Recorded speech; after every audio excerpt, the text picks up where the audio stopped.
비트코인의 한계와 새로운 암호화폐 또는 디지털 화폐의 출현에 대해서 한번 알아보도록 하겠습니다. 최근에 이슈가 되고 있는 암호화폐 또는 디지털 화폐로는 리브라를 꼽을 수가 있겠습니다. 리브라는 페이스북에서 최근에 만들어낸 암호화폐 또는 디지털 화폐라고 할 수가 있겠습니다. 그동안에 비트코인이나 또는 비트코인을 제외한 모든 알트코인에 대해서는 특별하게 정부라든지 아니면 금융기관이라든지 특별한 관심이 없었습니다. 그렇지만 페이스북이 리브라를 만들겠다라고 하고 2020년을 예정하면서 이 부분은 각국 또는 정부에 굉장히 큰 관심을 받게 되고 하물며 미국에서는 국회에서 청문회까지 열게 되는 그런 사태까지 왔습니다. 그렇다면 비트코인과 기존의 알트코인과 다르게 왜 리브라에 대해서만 이렇게 과민 반응을 하고 있는 것이며 리브라가 왜 각국 정부라든지 중앙은행으로부터 이런 주의를 받고 있는지에 대해서 한번 살펴보도록 하겠습니다. 제가 보기에 리브라 출현으로 인해서 리브라 이전의 비트코인, 알트코인과 리브라 이후의 새로운 디지털 화폐에 대해서 생각하면 될 것이라고 생각됩니다. 표에서 볼 수 있듯이 비트코인과 알트코인을 하나로 묶었고 그리고 리브라 그리고 아직까지 발표된 부분은 없고 실질적으로 실행되지 않고 있지만 중국의 RMB 코인 그리고 미 연준에서 준비한다라고 보고 있는 미 달러와 연동 코인입니다. 주체별로 본다면 비트코인과 알트코인 같은 경우는 특정이 불가능하고 그리고 개인들이 만들거나 아니면 기업에서 만드는 경우가 많았습니다. 리브라 또한 기업에서 만들었지만 페이스북은 다국적 기업입니다. 규모로 보나 다방면에서 비트코인과 알트코인과는 비교도 안 될 정도의 어마어마한 자금력을 가지고 있습니다. 나머지 국가에서 발행되는 것은 각각 중국과 미국입니다. 가격 형성을 보면 확실하게 차이를 알 수가 있습니다. 비트코인과 알트코인 같은 경우는 매수, 매도가 존재하고 특별한 가치가 있는 것은 아닙니다. 그러나 리브라는 특별 인출권, IMF에서 발행되고 있는 SDR 산출 방식을 그대로 사용을 하고 있기 때문에 이 부분은 직접적으로 화폐로서의 가치를 가진다고 할 수 있겠습니다. 중국에서 준비하고 있는 RMB 코인 같은 경우는 현재 위안화와 1대1로 교환이 가능한 상태로 만들어지는 것으로 알고 있습니다. 미국 또한 미국 달러와 1대1로 교환하게 되겠습니다. 하지만 미국 코인 같은 경우는 아직 공식적으로 발표된 것이 전혀 없고 또한 미국에서는 이 부분에 대해서 전혀 생각을 하고 있지 않다라고 공공연하게 말하고 있는 상황입니다. 비트코인과 알트코인 같은 경우는 처음에 시작하면서부터 탈중앙화, 미국이나 중국이나 일본이나 각국 어떤 정부에도 영향을 받지 않고 개인 또는 기업에서 만들어지는 금융화폐라는 점을 부각시켰습니다. 이 부분은 탈중앙화라는 이름으로 더 많이 알려졌지만 중요한 부분은 그럼으로 인해서 가치의 저장이라든지 아니면 똑같은 화폐로서의 기능을 상실하는 그러한 위험성을 내포하고 있는 것입니다. 그러나 리브라는 특별 인출권과 같이 리브라 자체의 세계 5대 화폐라고 할 수 있는 부분들을 전부 동기화시키고 있으며 또한 그 발행을 페이스북이라는 다국적 기업에서 담당하고 있기 때문에 훨씬 더 높은 가치를 가진다라고 할 수 있겠습니다. RMB 코인이라든지 USD 코인 같은 경우는 미국과 중국이 각각 통제와 신용을 보장할 것으로 보여집니다. 시행 여부를 본다면 비트코인과 알트코인은 현재 시행 중에 있으며 리브라는 2020년을 출시 예정으로 하고 있습니다.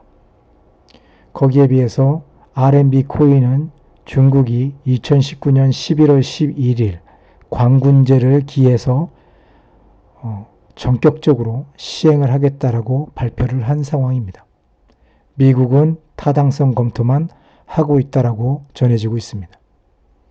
그렇다면 현재 이 부분들이 화폐로서의 어느 정도의 가치가 있고 가능성은 어느 정도인가를 살펴본다면 비트코인과 알트코인 같은 경우는 현재 화폐로서의 기능은 전혀 없다라고 보여집니다. 공식적으로 세계 유수의 기관들에서 비트코인과 알트코인은 화폐 기능이 없고 단지 상품 가치 조장 기능만 가지고 있다는 것이 통설입니다. 리브라는 훨씬 더 많은 화폐의 기능을 가지고 있고 어찌 보면 중국의 인민화나 미 달러보다도 훨씬 더 강력한 화폐 기능을 보유했다라고 할 수도 있을 것 같습니다. 성격 및 정의를 내린다면 비트코인과 알트코인은 처음에 우리가 많이 들었던 크립토 커런시, 암호화폐라는 명칭으로 사용되었습니다. 그러나 최근에 국제회계 기준에 의하면 암호화폐나 비트코인, 알트코인은 상품으로서 취급을 받고 있습니다. 마치 금, 보석 이런 식으로 어떤 매수와 매도자가 존재하는데 거기에 각각이 서로 가격을 책정을 하고 그런 매도와 매수에서 이루어지고 있는 합리적인 교환의 기능을 하고 있다라고 명명하고 있습니다. 그에 비해서 리브라는 다국적 기업인 페이스북이 디지털 화폐로서 정식적인 화폐 기능을 하고 있다라고 보여집니다. 미국과 중국은 센트럴뱅크, 중앙은행에서 발행하는 디지털 화폐라는 그런 명칭을 사용하는 것으로 되어 있습니다. 화폐는 모름지기 안정적이고 변동이 적어야 함에도 불구하고 비트코인과 알트코인은 그동안 높은 변동성과 불안정성을 보여왔습니다. 리브라나 중국에서 발행하는 RMB 코인 그리고 미국이 발행할 수도 있는 USD 코인 같은 경우는 매우 안정적이고 변동성도 낮기 때문에 실질적으로 디지털 화폐로서의 기능을 충분히 할 것으로 보여집니다.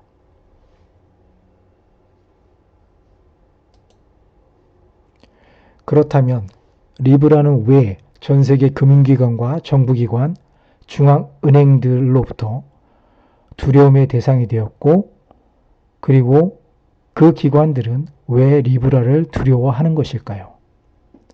네 가지를 생각해 보아야 됩니다. 먼저 스테이블 코인이라는 부분입니다. 스텔스 주소 기능도 있습니다. 국제통화기금에서 사용하는 특별 인출권 SDR과 같은 스테이블 코인입니다. 신요리지 효과가 없습니다. 이 부분을 상세하게 살펴본다면 스테이블 코인은 달러화 등 기존 화폐의 고정가치로 발행되는 암호화폐이기 때문에 기존에 발행되고 있던 암호화폐처럼 전혀 가치가 없는 그런 교환 수단이 아니라 실질적으로 화폐의 기능을 할 수 있다는 부분이 굉장히 큰 강점입니다. 스텔스 주소 기능은 매우 강력한 기능이기도 합니다. 이 기능은 다른 말로 했을 때는 관리되거나 통제되거나 또는 비밀 보장이 안 된다는 부분입니다. 이게 마치 관리와 통제, 비밀 보장이 안 되기 때문에 스텔스 주소 기능이 좋지 않다라고 보는 사람도 있겠지만, 스텔스 주소 기능은 익명성을 보장하는 다크코인 기술로서 매우 유용한 기능이기도 합니다. 예를 들어서 현재 우리가 사용하고 있는 일반 종이 지폐를 생각해 보십시오. 우리가 종이 지폐를 가지고 어디 가서 물건을 산다고 해서 그 물건을 사는 익명성이 보장되기 때문에 문제가 되는 것이 있습니까? 그러나 이게 인터넷상으로 거래되는 부분이 있기 때문에 이 부분은 국제자금세탁 방지기구 FATF로부터 익명성이 굉장히 위험하다. 또한 이 익명성으로 인해서 많은 불법 자금이 유통될 위험성이 존재한다라고 얘기를 하고 있습니다. 또 다른 부분으로 생각해 본다면 익명성이 없다라는 것은 내가 디지털 코인을 사용함으로 인해서 어떤 거래를 했고 누구와 거래를 했고 어떤 행위를 했는지 낱낱이 누군가에 의해서 관리, 통제, 그리고 비밀 보장이 안 된다는 얘기가 될 수 있다는 것입니다. 이 부분은 굉장히 첨예한 대립을 낳을 수 있는 부분이기도 합니다. 왜 그러냐면 모든 사람에게는 프라이버시라는 것이 있습니다. 또한 대한민국 법률에도 프라이버시권이라는 것이 존재하지는 않지만 묵시적으로 그런 부분에 대해서 사람들은 알고 있습니다. 비밀을 보장받을 수 있고 내가 한 행동이 범법 행위가 아닌 이상 어떠한 행위를 했을 때 그것을 누군가가 알지 않게 하고 싶다라는 것입니다.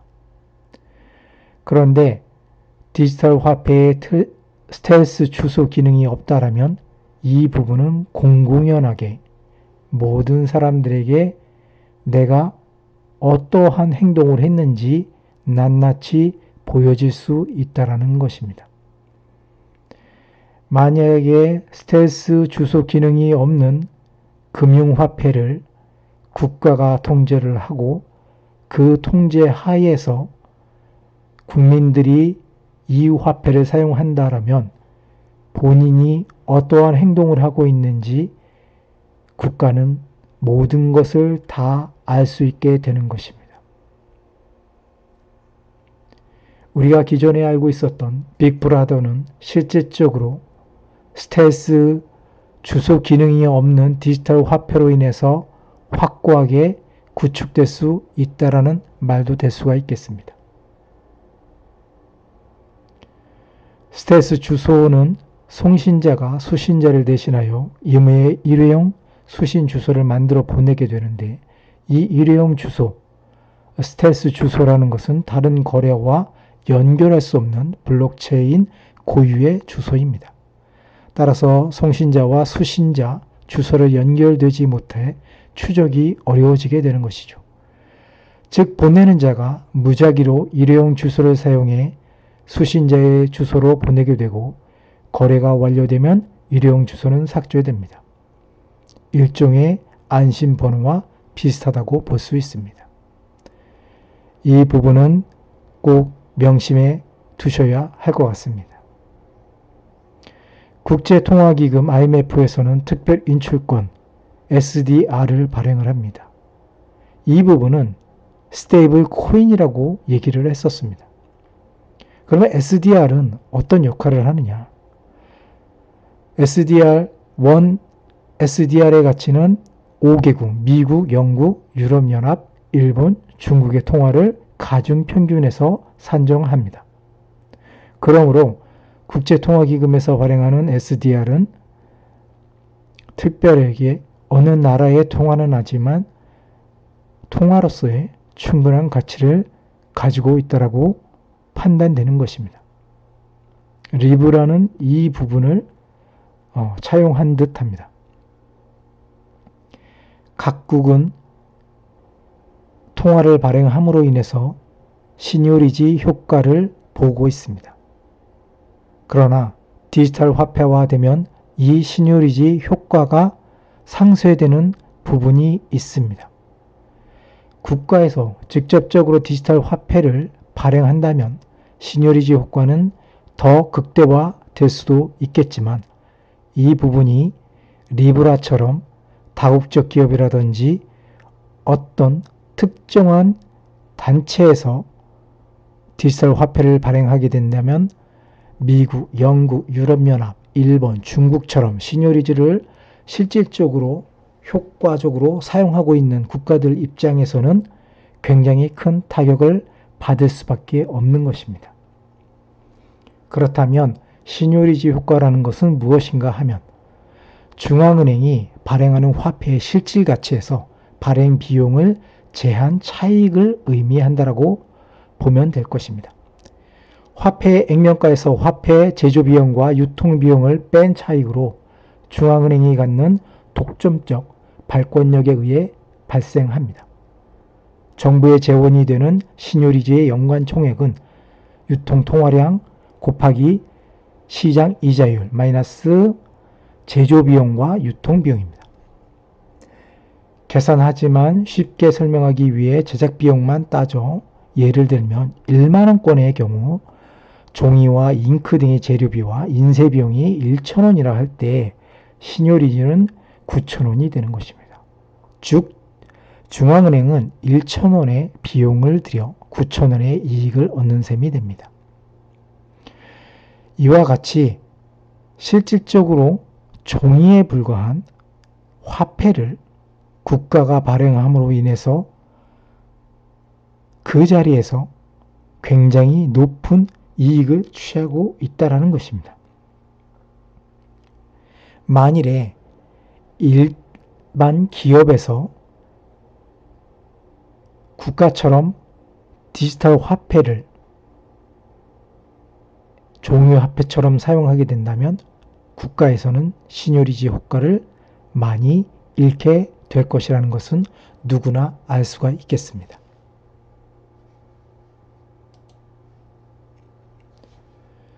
미국 하원 금융위원회에서 저커버그 페이스북 CEO에 대한 청문회가 있었습니다. 청문회에서는 리브라 프로젝트에 관련하여 다음과 같은 내용에 대해서 문제를 제기하는 것 같습니다. 리브라가 내포하고 있는 암호화폐 및 개인정보 보호, 암호화 문제에 대한 공격이었습니다. 그런데 조금 전에 제가 말씀드린 것처럼 이 청문회에 이해할 수 없는 부분은 리브라가 암호화폐 기능을 하고 암호화 문제에 대한 공격에 대해서 문제 제기하는 것은 어느 정도 이해가 됩니다. 그러나 개인정보 보호라는 부분에 대해서 얘기를 한다면 이 부분은 앞뒤가 안 맞는 듯 합니다. 리브라에는 분명히 스텔스 주소 기능이 있다고 말씀드렸습니다. 기존의 비트코인이나 알트코인, 일부 알트코인에는 스텔스 주소 기능을 하고 있는 그런 알트코인도 있지만 대부분의 암호화폐에는 스텔스 주소 기능이 없었던 것으로 알고 있습니다. 그 부분에 대해서는 지금까지 아무도 문제 제기를 하지 않았습니다. 그런데 그런 스텔스 주소 기능이 없는 암호화폐들은 암호화 문제에 대한 공격이라든지 개인정보 보호에 대해서 훨씬 더 취약했다라는 것입니다. 많은 범죄자와 테러리스트들은 비트코인과 알트코인 같은 암호화폐를 이용해서 지금도 어디서인가는 이 자금을 사용하고 있는 것으로 알고 있습니다. 그런 측면에서 본다면 리브라는 훨씬 더 암호화폐와 개인정보 보호, 암호화 문제에 대해서 자유롭지 않을까 합니다. 저커버그 CEO는 암호화폐 지갑 칼 리브라의 익명 시스템을 포기하겠다는 약속은 하지 않겠다라고 했답니다. 이 부분은 디지털 화폐가 나아가기 위해서는 익명 시스템이 무엇보다 중요하다는 부분을 저커버그 CEO는 잘 알고 있는 듯 합니다. 또한 더 많은 돈 세탁 방지 방안을 도입할 것을 피력했습니다. 리브라는 대부분이 달러와 연동된다라는 얘기도 하였습니다.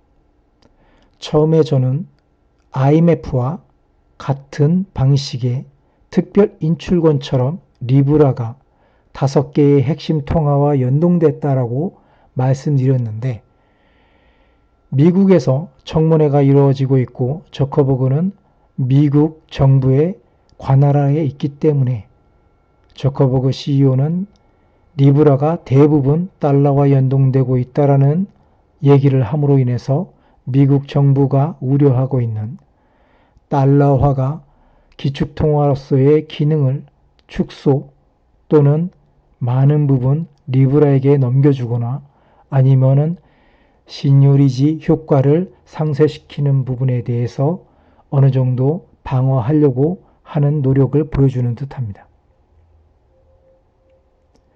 리브라가 미국 금융 리더십을 확장할 수 있다는 말까지 덧붙인 것을 보면 확실히 이 부분에 대해서 미국 정부라든지 미국 연준이 우려를 하고 있는 부분을 정확하게 알고 있는 듯합니다. 리브라가 전통 금융 서비스에서 소외된 많은 사람을 도울 수 있다는 점도 강조를 했습니다. 사람들은 송금을 위해 너무 많은 비용을 지불하고 오래 기다려야 한다.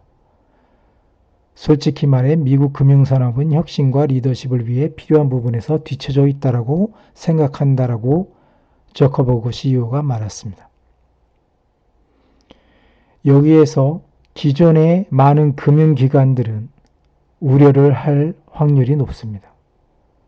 송금을 하기 위해서 많은 비용을 지불한다는 것은 결국 많은 금융산업들이 여기에서 많은 이익을 보고 있었다는 얘기고 그동안 페이스북같이 금융과는 전혀 상관없던 그런 IT 기업이 금융산업의 새로운 강자 그리고 전통적인 금융을 하고 있는 많은 기업들에게 위협의 대상이 될 수 있다는 부분을 여실히 보여주는 한 부분이기도 합니다.